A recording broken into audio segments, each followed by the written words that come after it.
Good morning everybody and welcome back to another weekly recap. In the weekly recap, I'd like to go over any news related to the old school RuneScape community this week. Now today's content update covers a wide variety of different topics. We have a beta that just went live today where you can test out the new PvP arena rewards. So there's a lot to test out there. The Shattered Relics League has ended as of today, which means the reward shop is now live as well, which means those rewards are now accessible in the reward shop. And as always, I'll be covering anything else interesting in the community this week. Hope you guys enjoy as always. Thanks for watching and let's get started. So last night was the final day of the Shattered Relics League. As of today's game update, the league is over.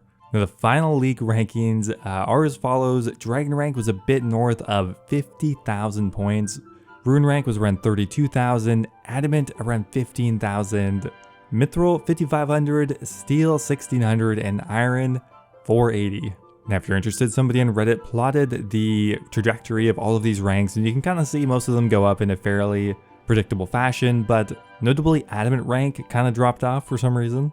Now one really interesting stat we can see here is total players. Now I'm not sure exactly how this is calculated, but we can see that Trailblazer had 280,000 total players, Shattered Relics had 180,000, and Twisted League 110,000. Now just overall, I think there was more active players during Trailblazer, so that could be part of it, but it seems Shattered Relics wasn't quite as popular. Now as for the rewards, the reward shop is now accessible in the main game, and there are around 9 different rewards that you can purchase. Now I quickly had a look at some of them on GE Tracker, and it seems like the vast majority of people are either buying the Cannon Ornament Kit, and the Void Ornament Kit is also extremely popular. Now overall, it looks like most of the rewards are pretty cheap, so even if you haven't played the league that much, you can pick them up for a pretty inexpensive price.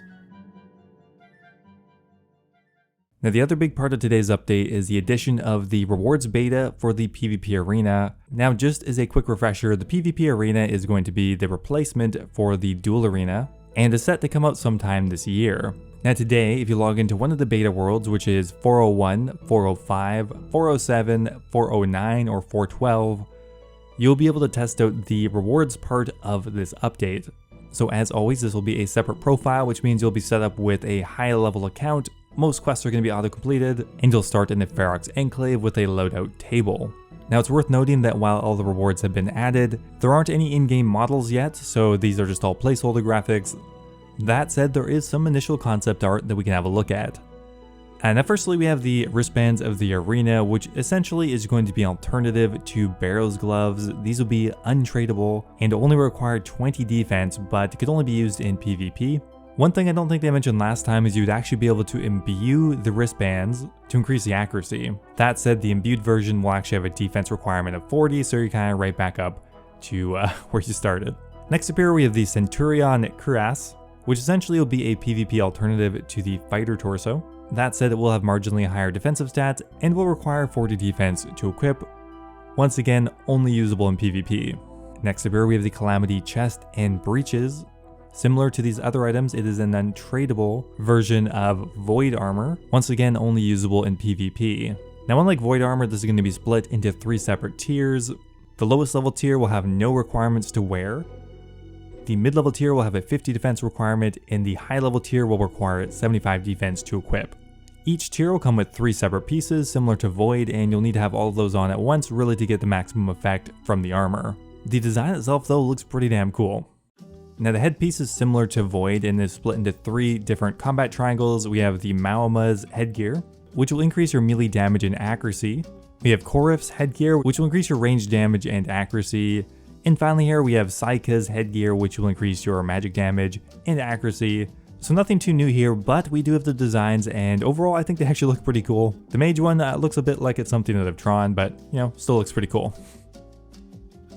Now it looks like there's actually a couple new additions since the last blog. In this beta, you'll also have access to testing out the Humble Piety Prayer and Humble Chivalry.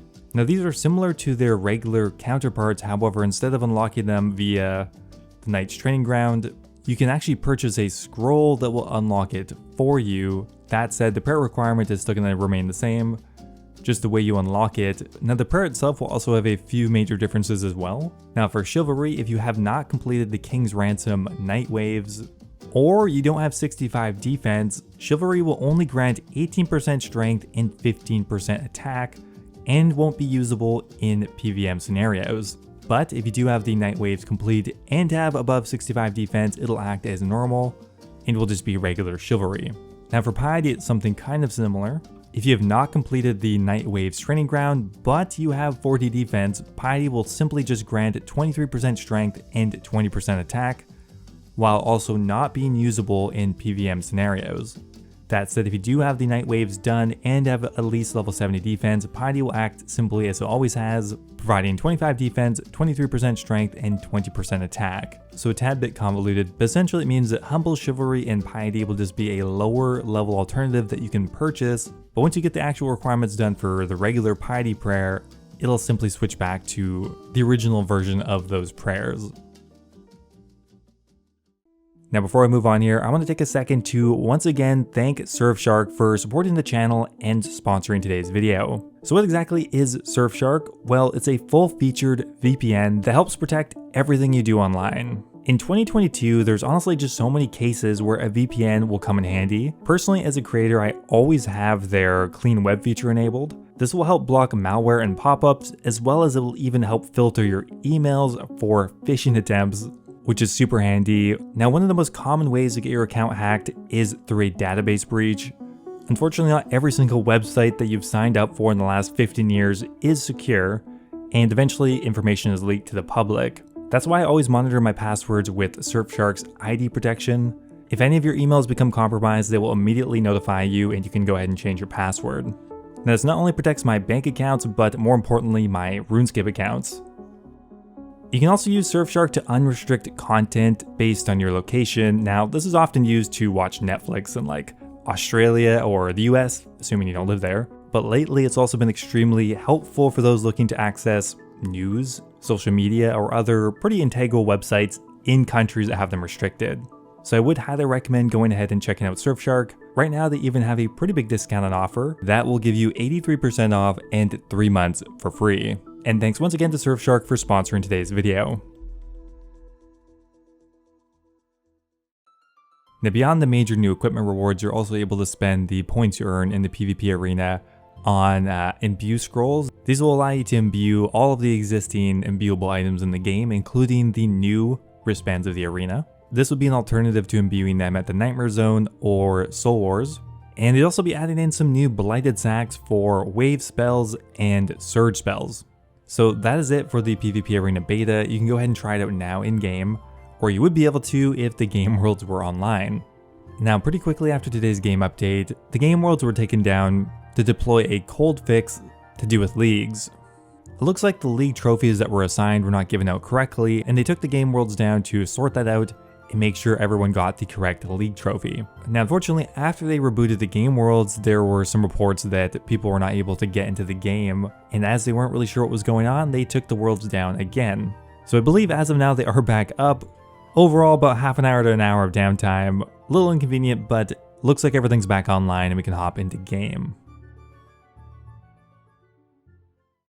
Now today we also received a few changes from Poll 76. Not much, but a couple. Firstly, the largest change probably is the Pharaoh Scepter is now a one-handed weapon. Also, now when you're trying to gain Shazian favor, whenever you heal a soldier, you're now going to get double what you previously were. You're going to get 0.2% per soldier versus 0.1%, so that's just now quicker. And finally, the Barbarian Village and Rogue's Den Fire can now be left-clicked, which is a pretty solid quality of life change. So there are a few other smaller changes, but that's pretty much it for all of the game changes this week.